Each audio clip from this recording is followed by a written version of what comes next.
Welcome to the Richard Sherman podcast, brought to you by SuperDraft Fantasy. Daily fantasy is broken, and SuperDraft has fixed it.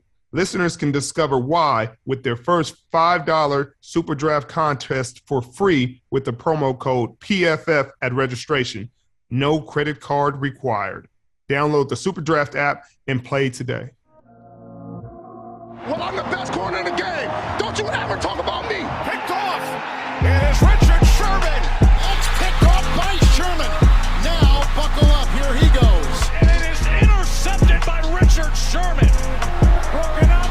Picked off. This game is over. Welcome to the Richard Sherman podcast. We got an incredible guest on. We got Justin Simmons, one of the best safeties in the National Football League. I appreciate you coming on. I know, things are difficult right now, with DT, everything and that whole situation, that whole ordeal on your organization. But I appreciate you taking the time and coming on. Sure, man. I appreciate you having me. Obviously been a big fan, not only you as a player, but been loving the podcast, man. So I appreciate you bringing me on. No question. So how do you, because a lot of people, when we first start talking about the new playoff format, because we didn't like it, as the PA, as the executive committee, we arguing with the owners. We didn't think it would go over well with the players, but I think as the season has progressed and guys have been, having kind of the ups and downs of the season, and it still allowed teams to fight, throughout the whole end. You always got a chance, and if you get into that tournament, anything can happen. So how are you liking the new format so far? Yeah, I think I'm in the exact group of people that you just explained. I to begin with, I was like, I'm not a fan. Could kind of care less about it, and then as the season went on, and the ebbs and flows of winning and losing football games, and still being in the mix of it, obviously that's a big plus and a big bonus. And so, I guess to wrap that up, I still guess am uneasy knowing how I completely feel about it, but I am thankful that when it's in the thick of it, we're kind of in the thick of it as a team. So thankful for that. Yeah, I think it's going to be interesting in the playoffs. If a 7 seed knocks off a 2 seed, there's going to be some conversations. That's for sure. That's going to be some crazy conversations. But I think it's cool for a lot of the league because it gives everybody a chance. It put everybody in the mix. And it gives, a cool underdog story for teams. And this is National Football League. Everybody knows any given Sunday somebody can knock somebody else off. And I think that, that could happen in this playoffs. Oh, yeah.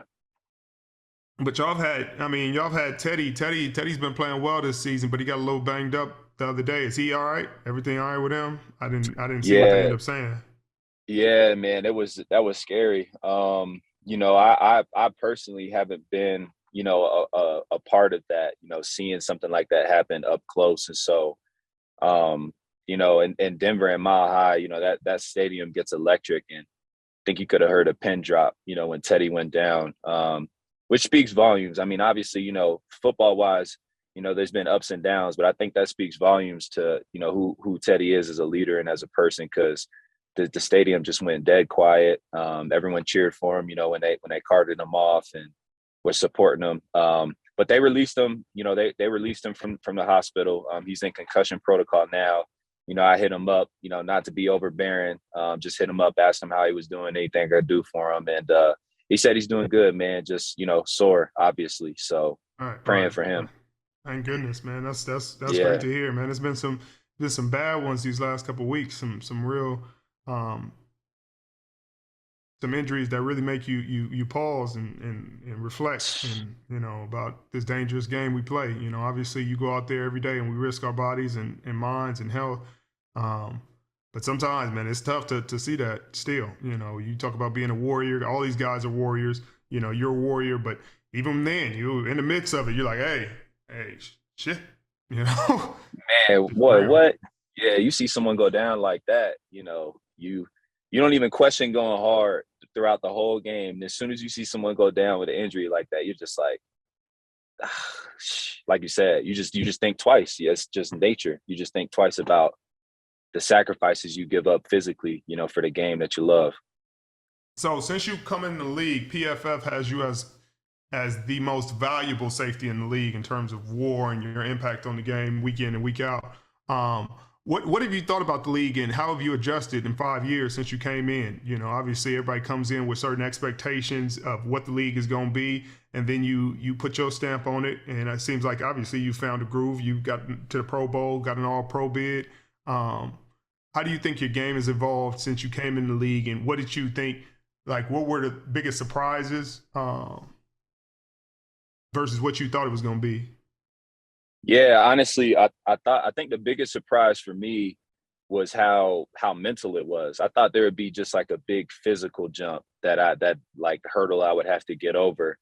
And while, you know, sometimes obviously, you know, in the league you're playing with grown men, that could be the case. But for me, it was the mental aspect, the studying, the attention to detail. You know, when teams go hurry up, you know, still processing the same information as you can when if it's regular tempo, things like that. And honestly, man, I have no problem patting myself on the back for things that I've done to help get me to the point where I am right now. But I've also been blessed with amazing teammates, you know, really selfless guys that have helped me from a leadership standpoint, kind of unpack and unravel, you know, what it means to take your game to the next level, especially from a mental standpoint, and especially playing in the back end, you know, whether that be corner or safety. So much you got to process in such a short amount of time.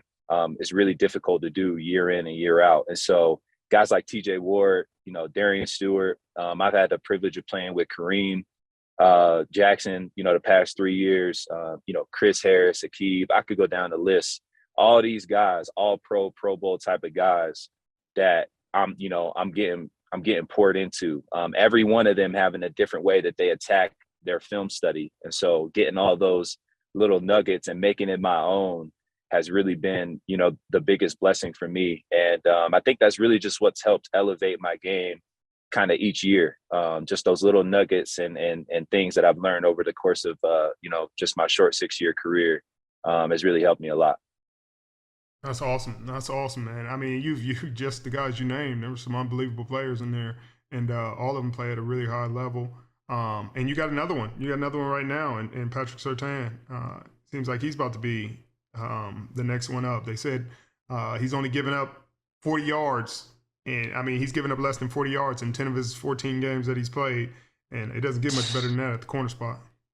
Man, I'm telling you, I know we've had like a few conversations, you know, outside of this podcast, but Sherm, I'm telling you, man, you would love Pat. That, I mean, just from being in, like I said, short 6-year career, seeing some rookies come in, and especially first rounders, right? Like there's a certain like stigma that comes with, you know, being a first rounder and having the, you know, the weight of carrying that. And he came in, man, first day.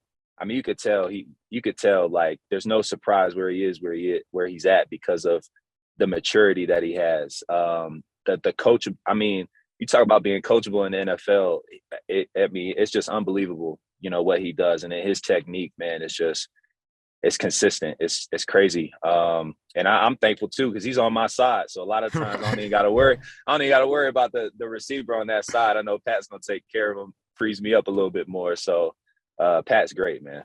Man, it's been incredible. I've caught a couple of his games just through the studying other teams that we're playing that we've crossed paths with, and his tech is as solid as anybody I've seen. I mean, any year, not just like rookies, like any year. That boy, his footwork is undeniable. His press, his patience at the line of scrimmage. He never gets frazzled. He never rushes. There's rarely anybody who can hurry him up that I've seen. And it's cool to see, man. It's rare. He looks like he has rare talent, and you can see the pedigree. You know, you can see that he's been coached up from a young age. Like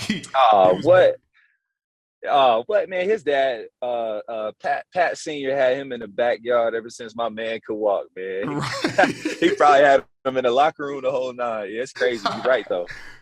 You got kids? I do. I have two daughters. I have a 3-year-old, and then I have a 2-month-old. Oh, congratulations. That's awesome. That's awesome. Yeah, How was that journey? Woo, boy, I'm still walking through it, man. You know, I grew up with 2 younger brothers, so I know nothing about girls. So I'm still figuring out. My 3-year-old is, you know, she's spicy and opinionated, and I love it. I love every second of it. And I tell you what, you know, everyone warned me not to have a baby in the season, and they were right. Yes. They were absolutely right. That's not been easy, but she's been way easier than our first. Our first, Lainey, was a really difficult baby, and our second, her name is Shay. She's great, man. She's sleeping way better than Lainey was, but they're blessings, man. It's the first and second are so different. You know, my son was the calm one. He still is the sweetheart. My daughter, the second one, she's 14 months younger than him, and she's as spicy as they come. But she's, you know, she has her moments when she wants to be a sweetheart. But yep. You know, it really teaches you patience, and it stretches the limits of your patience. Like it takes the depths of my patience to deal with them sometimes. But I feel like it's made me a better person. You know, every year, every step of the journey, I feel like I'm getting better. You know, I'm reading books. I'm taking my time with them. It's fun, man. It's fun. As they get older, you'll see it gets more and more fun. It gets more and more challenging at the same time. Oh man, I can only imagine. You know, and that's crazy you brought that up. It really does put things in perspective because, you know, especially like right now, you know, you're in the middle of like the playoff hunt. You're trying to find a way to, you know, to make it into the playoffs. And when I come home, you know, as you know, like my kids don't care, man. My daughter doesn't care. I come home, she wants to grab my hand. We got to watch Frozen all over again. She got to do her little dance, a little routine. It just puts things in perspective, man, because you feel like the world's falling around you because you're just so wrapped up in what you do, want to be great at your job and playing football. And your kids don't care nothing about that. So they don't care nothing it's crazy about you that. Brought that up. And this goes back to we were talking about this last week.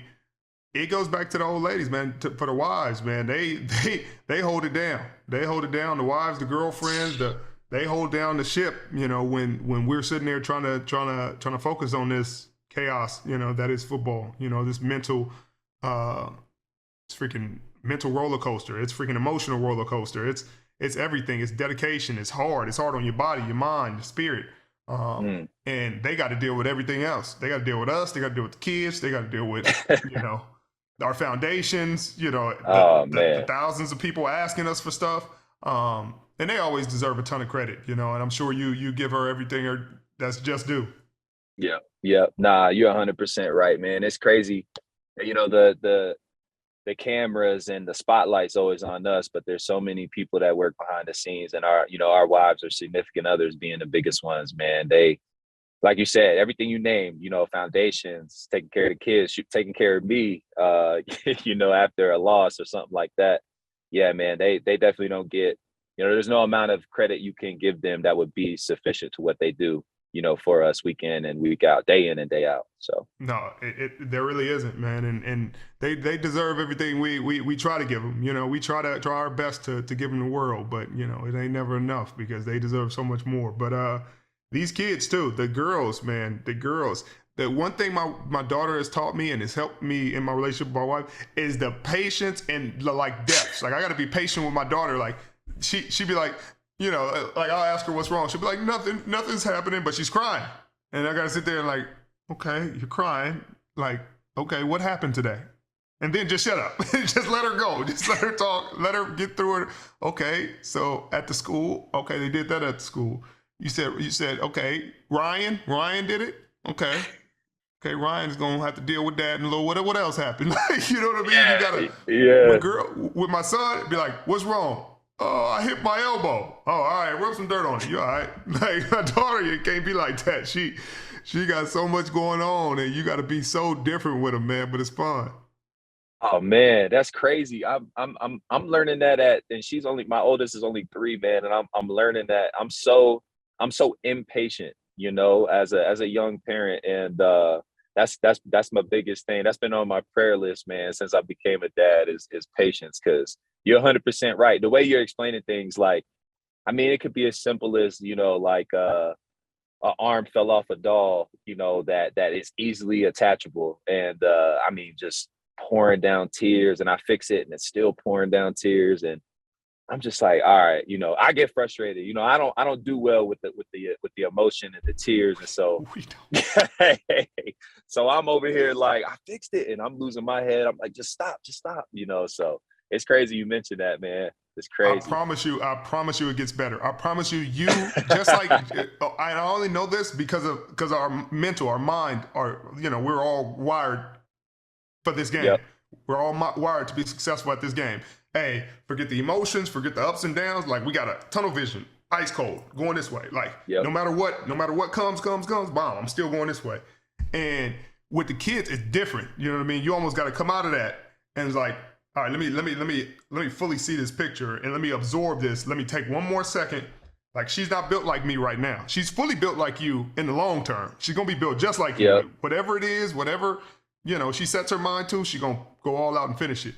But at this point, it's like we got to sit there and nurture them to that spot, and that's what's been took me a long time to learn. And we're so emotionless because we have to be. You know what I mean? Football. If we were emotional about everything that happened, boy, we'd have crumbled a long time ago. And that's the thing that I've had to chisel out. As I've gotten older and become deeper into fatherhood, is that I got to kind of chisel that ice off my heart from that I've learned from football, because you just got to be like, hey, next play, next thing, next dot, next this, next that, next this, next that.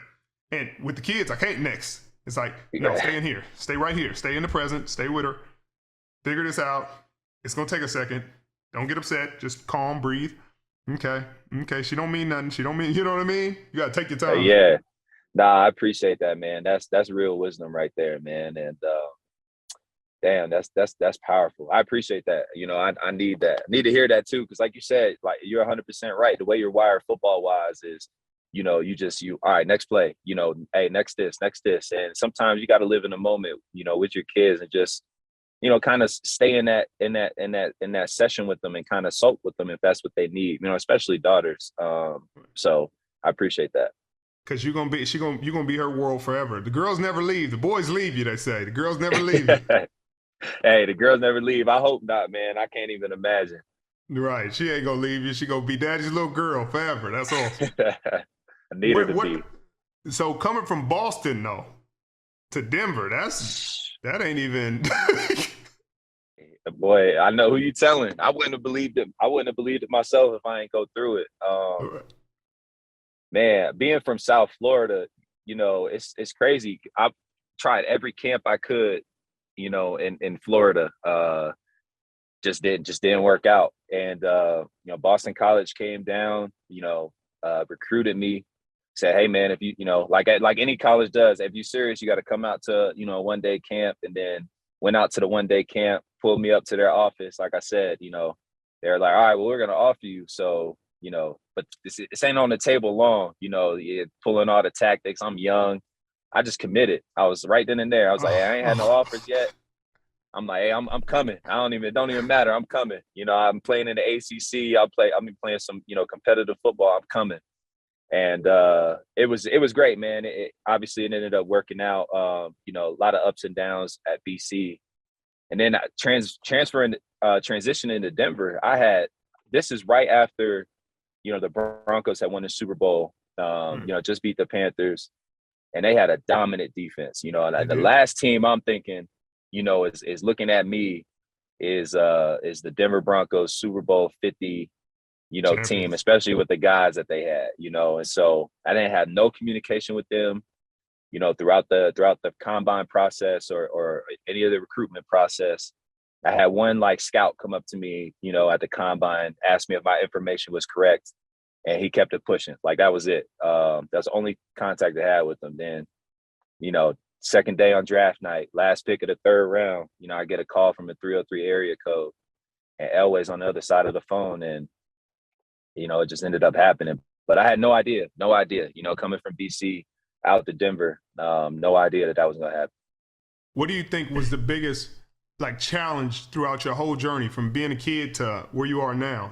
The biggest hurdle where you felt like that was the fork in the road where it was like, hey, if I would have went this way, I would never be who I am today. But it worked out. Yeah, honestly, man. And let me preface by saying, I didn't, I know a lot of guys talk about, where they grew up and, not necessarily being the, best environment. I didn't necessarily grow up in that environment. I was really looked out for. I had a lot of the OGs from where I was from, kind of be like, hey, nah, you're not allowed, get away.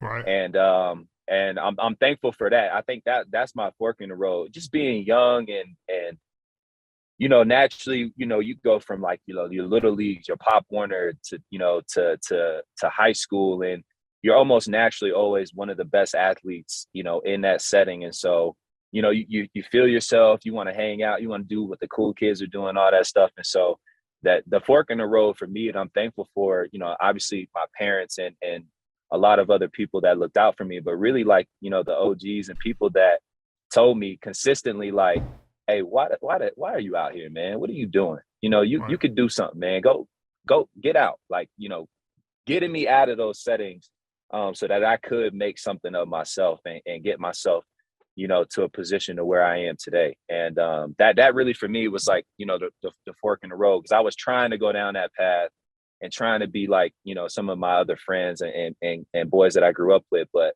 they wasn't having it. They wouldn't let you. That's exactly the same. My parents did the same for me with a lot of the kids in the neighborhood. They just respected my parents so much that they were like, nah, we good. You ain't going down that path. You ain't coming out here. You ain't coming over here. Like, go home. Right.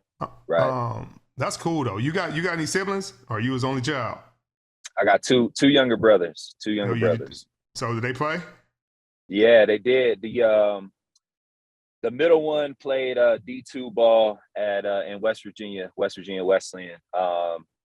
They played that like weird, 3-5 scheme. And so he was like a dime nickel backer. And he's coaching now. He's coaching now in D3 ball down in Kentucky. And he's DB coach. He's loving it. And then the youngest, awesome. Yeah, man. And the youngest just hung it up too. He played he was playing some NAIA D2 ball, and he also was a safety. He decided to hang it up too, and he's in the process now getting his degree, figuring out what he wants to do. Yeah, I think that's the hardest part of the journey for a lot of dudes is knowing when the time is to let it go, to hang up the cleats, and you won't have to hang them up for another 50 years. But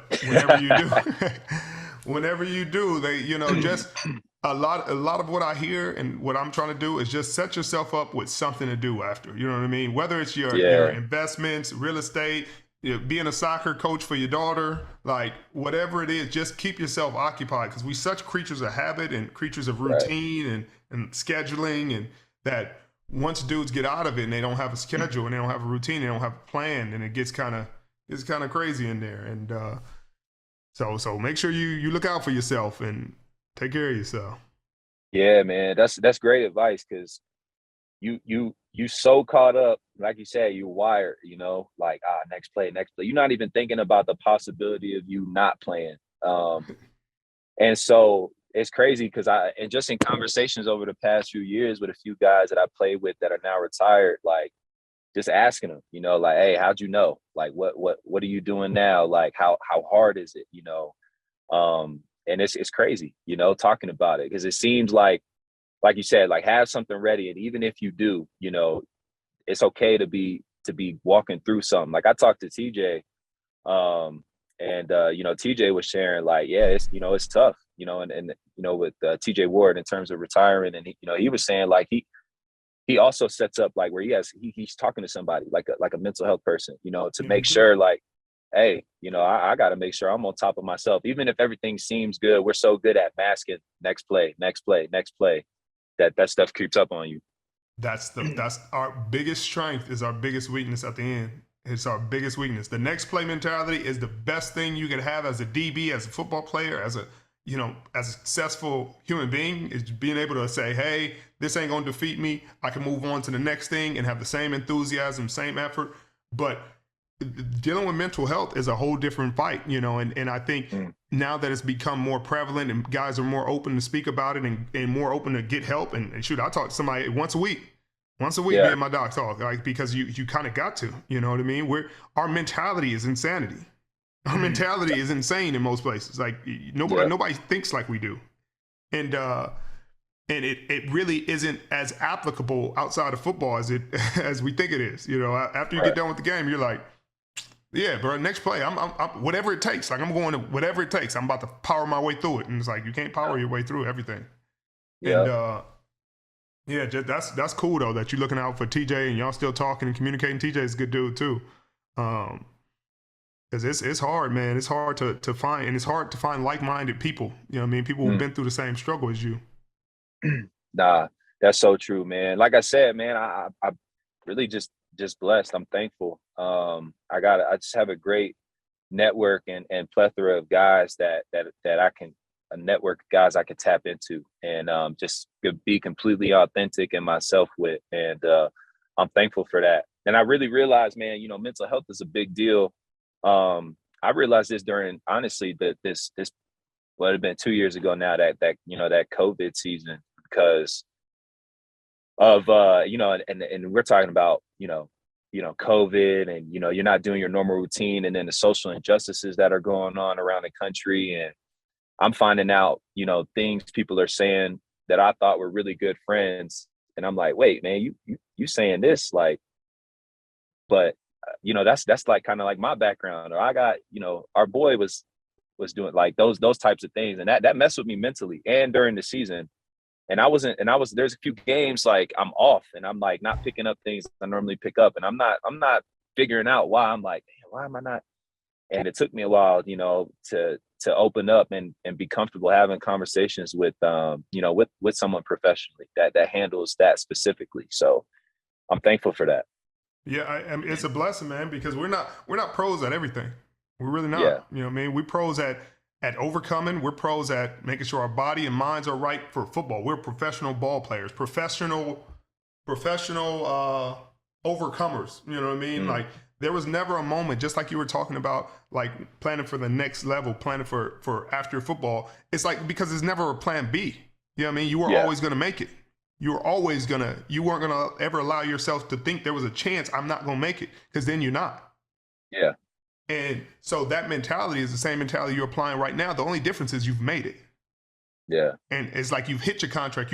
So this isn't like a plan B, like, man, what if I don't make it? Like I'm talking down on myself. It's not really talking down on yourself. It's making sure that, hey, this is the mountaintop. I'm here. I'm sitting here at the peak. Let me make sure I got a plan to get down.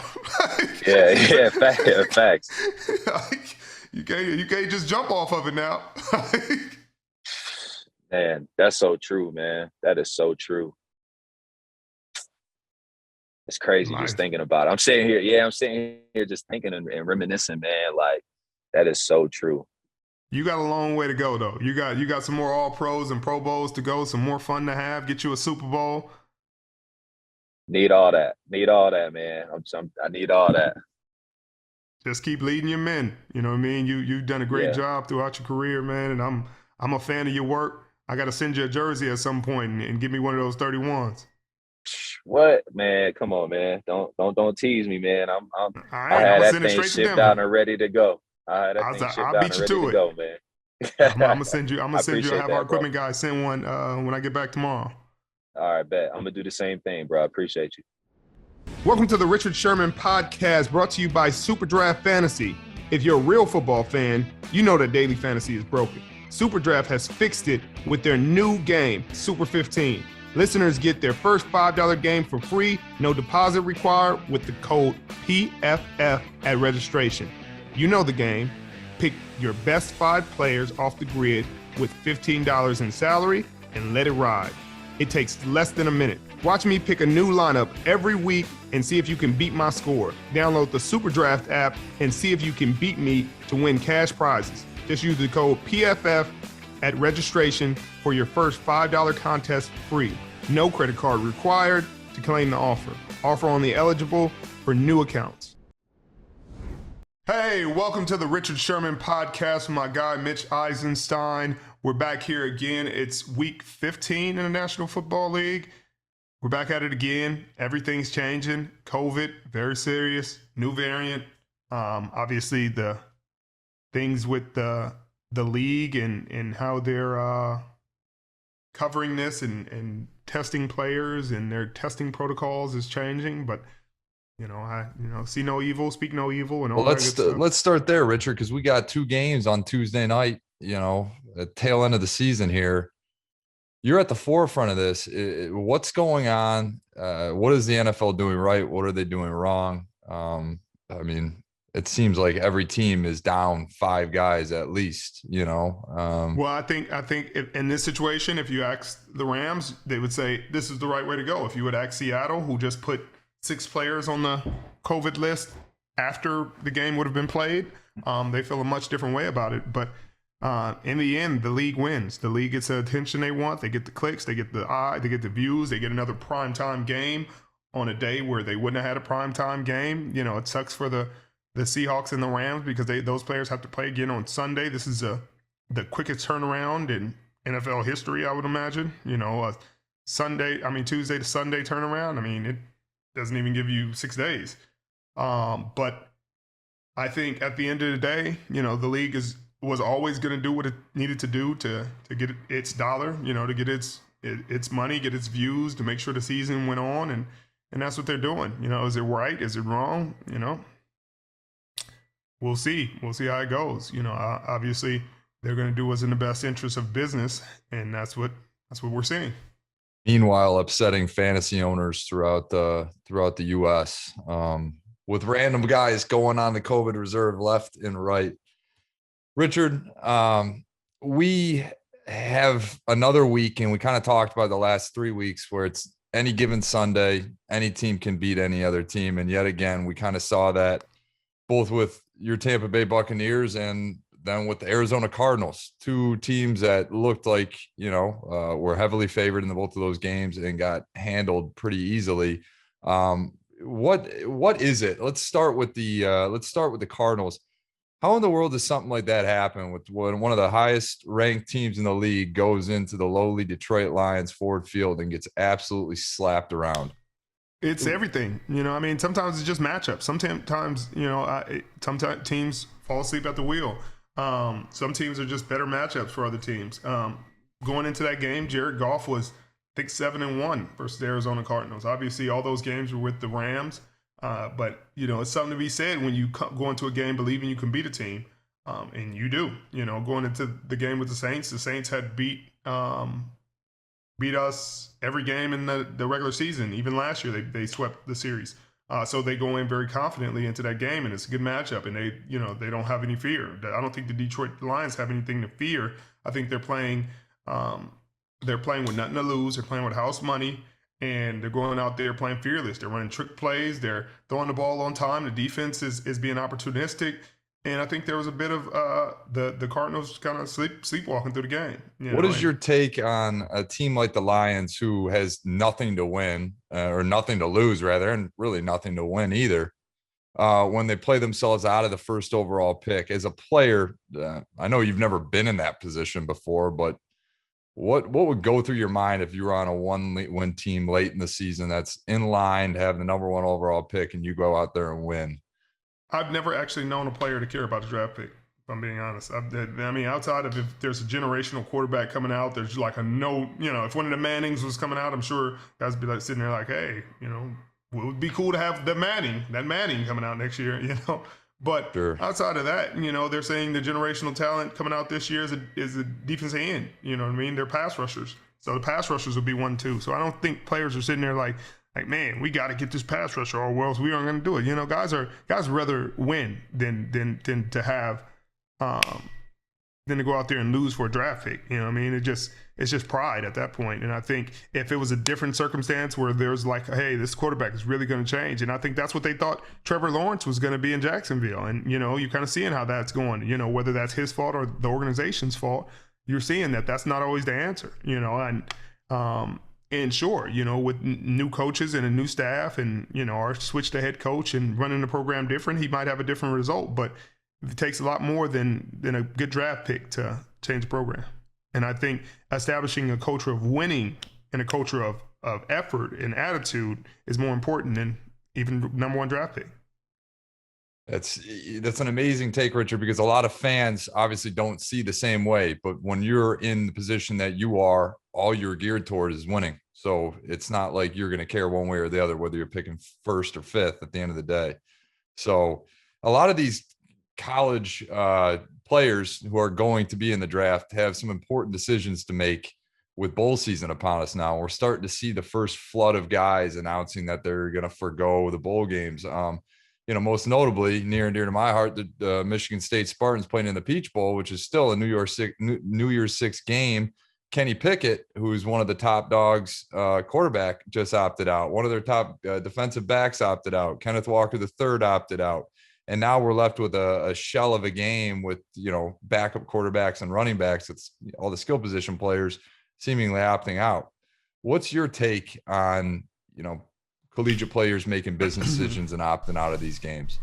I fully support that because this is a one-time game for fans that they don't even really care about. Like, if they win the Peach Bowl, fans are like, man, Michigan State fans are like, cool, look, yeah, we got him one more time. But if that kid gets hurt, his lifelong dream, his career that he's built from when he was a child, that he's worked for 18 years to get to, is gone. If Michigan State wins that game, cool. It won't change people's lives either way. If they lose that game, cool. It won't really change people's lives either way. But if these kids go into this game and get hurt, it'll change their lives drastically. And right. So I hate the thing. I don't mind fans saying that because fans, you are supporting the team, win, lose, or draw. It ain't like you're there for 4 years. But these kids are only here for 4 years. You've been a Michigan State fan for, 30 years? You know what I mean? Right. So it's much different for you than it is for the kid that, he may have been a Michigan State fan his whole life, but he's really only been loyal to Michigan State for 3 years, 4 years. And he's been loyal to himself and his family for it. And he has to be. He has to look out for the best interest of his family long term. And I think that I hate when these college coaches say things. Because these college coaches leave jobs left and right. Hey, they offered me more money. And you got getting to the point where schools are paying $9-10 million to pay out his contract from the old school to get him to the new school on top of paying him $9-10 million to coach for him. And right. These are the same coaches saying, man, I think this transfer portal stuff is messed up. These kids aren't showing any loyalty to the program. It's like, shut up. Shut up. Richard, I mean, you're spot on. Even as a fan, as the biggest fan out there, you look at these kids, they've worked their entire life to have the next 10, 15 years that they're about to receive a life-changing opportunity. It's got to be a tough take for them to say, hey, guys, I'm done for the rest of the year. But it makes way too much of a business sense to get mad at these kids. In fact, it's something that you almost want to reach out and encourage them. If their draft position is already solidified and they're only going to do themselves harm by playing and potentially getting hurt. I mean, we've seen this a number of times throughout the last handful of years. I don't know if it's just because we're starting to talk about it more, but like Jalen Smith with Notre Dame, guy was a surefire top 10 pick and then blows out his knee. And now, unfortunately, he's roster hopping this whole season. And I don't know, whether it's an injury issue that teams are cutting him, but here was a guy that had, everything in front of him, and he's done the best he could with what he's had, but he's had to overcome so much because of a decision to play in a meaningless bowl game that cost him a ruptured knee, so. And the thing is, like, that's what I keep saying. For the fans that are that upset about these kids doing this, like, you will not think about that kid again after this year. You're talking about the next big recruit you got coming in to replace him. You know what I mean? You don't have any loyalty to this kid. You're not sitting there like, man, they should pay this kid $1 gazillion. You're like, hey, this is amateur. Like, this kid should be doing it for the love of the game. Like, so this kid doesn't owe you anything, and he's actually giving you more than you've given to him. He's actually put his body on the line to help your team win. He's put his mind, his body, his soul into the game. He's gone to meetings. He's gone to practice. He's did what you've asked him to do. Now, if a kid is in the playoffs, in the college playoffs, I'm sure the decision is a little more difficult because Sure. Your dream is to win a national championship. If you got a chance to win it, then I'll probably stay in it. Then it's a different kind of risk-reward scenario. But when you don't have any chance to end up with the big trophy at the end, it's What's like, the point?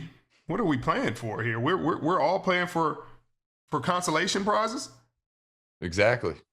And Richard, you mentioned it a little bit earlier about these coaches that are starting to get paid absolute astronomical figures. I think Mel Tucker from Michigan State started it off 10 years, $95 million. And then all of a sudden we saw Lincoln Riley get what he got from USC. And then you see Chip Kelly jumping ship from Notre Dame, who, by the way, or not Chip Kelly, Brian Kelly, from Notre Dame, jumping ship and going down to LSU. And by the way, Notre Dame is still in the thick of the playoff hunt at that point. What is your take on these college coaches and the amount of money that they're getting paid now? It seems like the NFL game is probably a worse decision for them to make than coaching in college at this point. I think this is why the NCAA this is why they could not stop kids from getting paid, because you cannot justify a sport that you call amateur that's paying a coach, an amateur coach, $9.5 million to coach. Because if you sit there and say, hey, this coach is a professional, but these kids are amateur, then I'm kind of then you're kind of speaking out of both sides of your mouth. Like, are these all amateurs, and this is an amateur coach coaching an amateur sport, or are these semi-pro, semi-professional athletes that are just too young and too physically underdeveloped right now to play professionally? And some of them are developed enough, but I think it's harder and harder to justify not paying the kids when these coaches are making this kind of money. Yeah. And these coaches are abandoning these kids because you put so much into them. Like in the NFL, you don't have to promise these kids anything. You draft them. Like, I picked you, you come here. Right. Like, I don't have to coerce you. I don't have to convince you to come. Like, hey, I picked you out of LSU to come play for the Carolina Panthers. I picked you out of Notre Dame to come play for the Tampa Bay Buccaneers. I picked you to play for the LA Rams. In college, hey, I have to go talk to your parents and convince them, hey, I want your kid to come here. I'm going to take care of him. I'm going to show him how to be a young man. I'm going to make sure his grades are right. And then you jump ship before he can even get to the end of the season. And now I'm supposed to respect these coaches and say, yeah, man, these coaches, they're right, man. I heed their words because they keep telling me these college kids are doing the wrong thing, but they're doing the exact same thing. Like, right. And the college kids are the ones, on a lot of occasions that are bringing the most value to the school, right? I mean, you looked at it with Tim Tebow years ago. I mean, what he did to Florida was unbelievable. And you have guys like that every once in a while that come around, and it's like, finally, it seems like things are going the right direction with these student athletes being able to be compensated for their name, image, and likeness as they should. Imagine this happening when Cam Newton was in college. Exactly. Could not imagine. But now you got colleges too that are recruiting based on NIL and what they can bring to you as a business person, as well as a student and as well as an athlete. So it just brings a whole different realm of understanding, I think, that we're going to see develop over the next 3-5 years. And people are like, man, it's ruining things. It's like, it's not ruining anything for me. Like, some of these kids weren't ever going to make it to the National Football League and make money. Sure. Some kids, college is the end. But if you're telling me these kids can make enough money to buy themselves a house, to buy themselves a car, like, college isn't a lot easier than NFL. It's a lot harder, actually. Like, right. It's not like it's a slower game, or they put in less hours, or man, their body hurts less. No, you just don't get anything for it. Like, hey, you break your neck in college, you get a disc that you have to get fused in your neck in college. You don't get workers' compensation. Right. You don't get disability. You just have a fused neck, and you can't turn left and right, and then you got to go into the workplace. Oh, you broke your leg and you have nerve damage forever. You don't get workers' comp. And like, people act like the injuries in the NFL are the only times you get injured. Like, no, we've all had many surgeries in college and go through the same things in college that we did in the National Football League. We just get no compensation.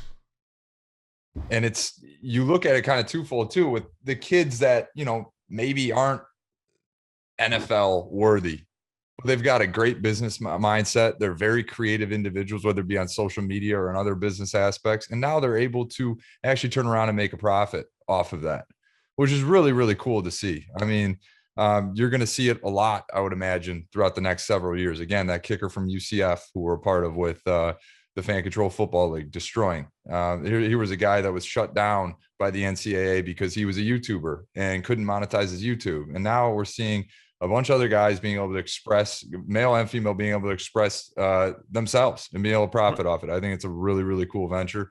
And you know what? It makes the college coaches getting paid an astronomical amount of money a little bit easier to swallow, because the kids are now being treated with the same amount of respect. Correct. I agree. It makes it a lot easier to bear. But what's not going to be easy to bear is you taking a loss in the SuperDraft Super 15 this week. You're down 18 points, or is it 16 and a half? 16 and a half points, and I'm ready to get my fourth victory. All right, we'll see. We'll see how that goes. I still got Jalen Hurts and Dallas Goedert to go tonight, so this conversation could be drastically different in the next 8 hours. But until then, I'll let you have that glimmer of hope, Rich. Let's get down to it. Who do you got this week? Well, this week, last week, I was feeling a way about things last week. This week, I'm going to go with, I like Justin Herbert. I like the way he's playing football right now. I feel like he's getting into a groove for the playoffs. I'm going with Justin Herbert, $5 pick. I'm going $4 pick with his running mate, Keenan Allen, who's poised to have a big game. Then I'm going with Mark Andrews, who obviously is going to continue to dominate. He's been a rock star. He has. I think he's had 4 touchdowns in the last 2 weeks. Rob Gronkowski, my teammate. I needed to body you this week against the Carolina Panthers. We're going to figure that out. And for the $1 pick, I'm going to go with Money Mike Davis, Atlanta Falcons, and just because he's my friend. And because he's playing the Detroit Lions, Richard. Whoa, Mitchell. I didn't say it, you did. No, I like those picks. I'm also going to kind of do a QB wide receiver combo, just a different one. I'm going to go with Cooper Kupp as the $5 selection. No, I'm pretty sure he's still on pace to break all fantasy records from a wide receiver, so I don't know why that stops now. They're playing the Vikings, who have a lot to play for, by the way, but I think it's going to be a shootout because of that. So I'm going to go Cooper Kupp, and then I'm going to go as quarterback Matthew Stafford with the $4 selection. They've had hit or miss games, but it always seems to be, Matt Stafford knows the Vikings, playing in this division for years. I think he comes back and reintroduces himself with a win. Then I'm going to go number $3 pick, Stephon Diggs. Tough matchup this week against the Pats, no question about that, but I think the Bills definitely need a win. This is a huge game for them. I think Diggs make a couple big plays here. $2 selection, David Montgomery. Love his game, physical runner, catches the ball out of the backfield. I think he finds the end zone this week. Great value at $2. And then finally with $1, Amon-Ra St. Brown. I'm going to go with the Detroiter here. He's had an awesome last 3 weeks. He just broke their rookie receiving record for number of receptions, and he's coming into his own. I think the Lions, after this week of winning, who knows? Maybe they continue it. But Amon-Ra for $1 is a great discount there. Well, I'll take that, Mitchell. If you guys want to get involved in a SuperDraft Super 15, you know where to go. Download the SuperDraft app. Use the promo code PFF for your first $5 game for free. No credit card required, no strings attached. Thank you guys so much for catching up with us again in Week 15 of National Football League. Check us out next week. Hit the subscribe button if you're new. Love it. See you next week. New guest, new SuperDraft Super 15, new energy. See you then.